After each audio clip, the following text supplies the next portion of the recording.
Today we're going to look at applications of equations. Knowing how to apply equations to everyday situations is very important. It's used in many different fields and many different occupations as well, and even just in everyday life.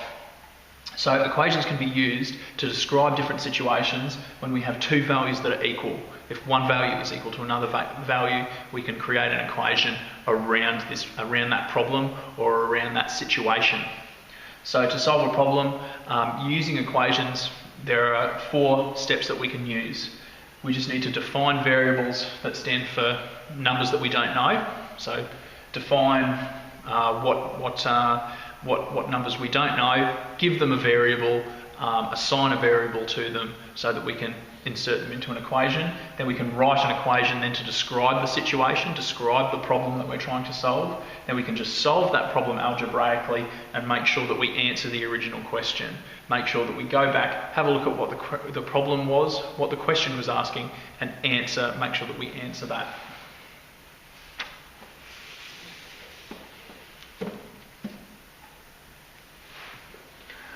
So, for an example, first example, we've got the weight of 6 identical books, so they're all the same book, is 1.2 kilograms. What is the weight of just one book? So let B, we'll assign a variable. That's the first step, is assign a variable to the problem. Let B be the weight of one book. So we've got here the weight of 6 identical books is 1.2 kilograms. We're just looking for the weight of one book, so that is what we've assigned for our variable. We don't know what that is. We are trying to find the weight of one book, so that is what we have assigned for our variable. Now, from our question, we know that 6 books, 6B, 6 of those books, is equal to 1.2 kilograms, so 6B equals 1.2. Now we can solve this equation. 6b equals 1.2. Divide both sides by 6 and we get b is equal to 0.2. So that means that the weight of just one book is 0.2 kilograms or 200 grams. So we have, first step was we assigned a variable. Second step, we wrote an equation to describe the situation. Third step, we solved that equation using algebra. And our last step is we wrote down and answered the question. What is the weight of one book? We answered that. The weight of one book is 0.2 kilograms or 200 grams, because 0.2 kilograms is the same as 200 grams.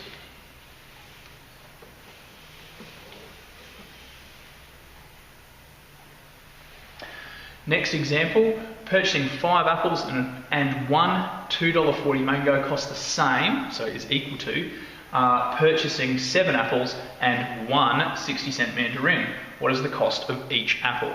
So we're looking for the cost of each apple, so we can assign A is the cost of one apple. So the cost of each apple is going to be A. Now we can write an equation. From our information here, we know that 5 apples, so 5 apples plus our $2.40 mango is equal to, it costs the same as purchasing 7 apples and a 60-cent mandarin. So here, 5A, 5 times one apple, 5 times the cost of one apple, plus a $2.40 mango, plus 2.4, so this is in dollars, 2.4 is the same as $2.40, is the same as 7A, 7 apples, the cost of purchasing 7 apples, 7 times the cost of an apple, plus one 60-cent mandarin, plus $0.6, because 60 cents is $0.6. So we need to make sure that these are in the same units. If they're in different units, we'll get the wrong answer. We need to make sure they're all in the same unit. So all of our numbers here are in dollars. Now we can solve this problem algebraically. Minus 7a from both sides, and we get negative 2a plus 2.4 equals 0.6. The 7a is subtracted away from this side, and 7a is subtracted from 5a. We can then take away 2.4 from both sides and remove this 2.4 here to get negative 2a, and then 0.6 minus 2.4 is negative 1.8. Then we're left with a is equal to 0.9 if we divide both sides by negative 2. So dividing both sides by -2 gets a equals 0.9. Negative 2a divided by negative 2 is just a, and negative 1.8 divided by negative 2 is 0.9. A negative divided by a negative is positive. So each apple is $0.9, $0.90 or 90 cents. And that's the answer to our question. We've answered the question here. What is the cost of each apple?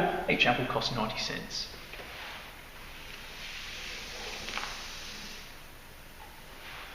Our last example here, Jane and Luke have a combined age of 60. Given that Jane is twice as old as Luke, find the ages of Luke and Jane. So we know their combined age is 60. So Jane's age plus Luke's age is equal to 60. So that's what their combined age is equal to, 60.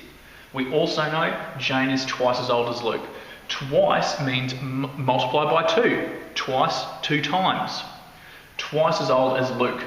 So what we can do, we need to find the ages of Luke and Jane. So here we've got two things we don't know. We don't know Luke's age and we don't know Jane's age. If we just worry about having one variable, it'll make it much easier. So let's just look at giving Luke a variable, his age. So let L equal Luke's age. Now, we do know from our information over here that Jane's age is 2 times L. It's twice Luke's age. So Jane's age will be 2L, twice as old as Luke. Jane is twice as old as Luke.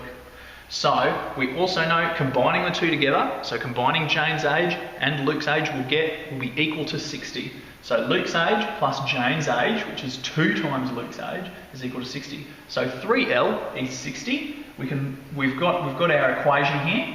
We can add L and 2L, they're like terms.